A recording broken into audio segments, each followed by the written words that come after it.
me with a knife, but you saying something that I do not understand, it's entirely up to you. I think that's where we differ in opinion. I feel like if there's a party going on and people are laughing and talking, I want to be able to laugh too. But anyway, so tell me this though. So we talked about you coming here and we talked about your work and things of that nature. Let's talk about the Ghanaian government. So basically you said people come here for better employment opportunities. So, but I do know that education is very big. You know, your parents raise you all to go to school. They send you to boarding schools. They send you to university to get these degrees. When you came here, you had a bachelor's degree in telecommunication engineering, right? Yeah. So they send you guys to college, but yet you go to college and still graduate and cannot get work. So how does the government play a role in that, and what is that all about? So everything in all consumables, I would say all, majority of consumables in Ghana are being imported from China. Majority of services are being outsourced to India and the Philippines and those countries. So you finish school, and even if, I'll give you an example. If you finish school and you want to use a toothpick, right, to pick up whatever in your teeth, the toothpick that we have abundance of bamboo that is being used, we don't have the plastic toothpaste in Ghana. We have bamboo toothpaste. Bamboo is in abundance in western part of Ghana. West southern part of Ghana is in extreme abundance. But someone will go and import all these toothpicks from China. So even if you have the technical know-how to try to bridge that gap, I want to produce toothpicks in Ghana, it becomes difficult because those guys producing the toothpicks in Ghana, in China, are producing it for extreme cheap. So if you put into consideration my production, profit, wages and salaries for all the people that worked on all this stuff, and you price your toothpick, you cannot compete with those guys that produce it for cheap in China. So it isn't that we don't know what the issue is, we know, but the government, it just sits there and allow these things to happen. Allow stuff to be brought in for cheap, and local producers can't compete with these guys bringing in from China.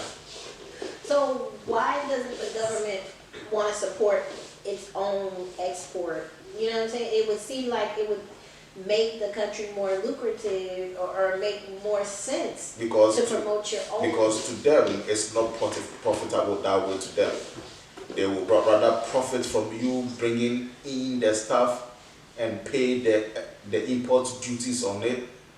Then they get the import duty tax on it directly, than whichever ways and means you produce it in the country.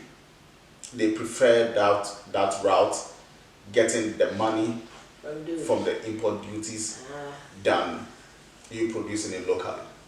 So I've also like by listening to your conversations and heard like basically your country is basically a big place of it's who you know. You have to know it's who you know to get what you need. So tell me, how is that, so, you know, is that frustrating for you all? How does that, you know, work.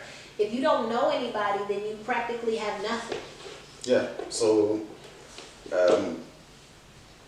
I came here and got all my jobs basically on, can you do it? Do it and let's see. You understand? That is you employing someone on their ability. Can you do it? But let me give you a story. I went to school with a friend of mine that after graduation went to work in a huge government institution. And because he came from the telecommunication university, when he got there, he was sent to the IT department. When he got there, the whole IT department wasn't functioning. A huge government institution. And he will call me, and he himself is not so IT savvy. So, but when he got there, because the guys knew that he from telecom university, they expected him to fix their stuff. But he also don't know. So he will call me and try to let me tell him what to do, which I'll tell him and he'll go fix it. But these are people in that government institution earning so much money at the end of every month, but are not doing nothing. They don't know how to do it. They don't know how to do it.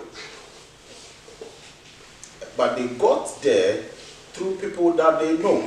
Ah. So it's not on your ability. It's not on your ability. It's on your connection. It's on who you know. And you will get the job employment. And because of that, things are keeping on going downward spiral.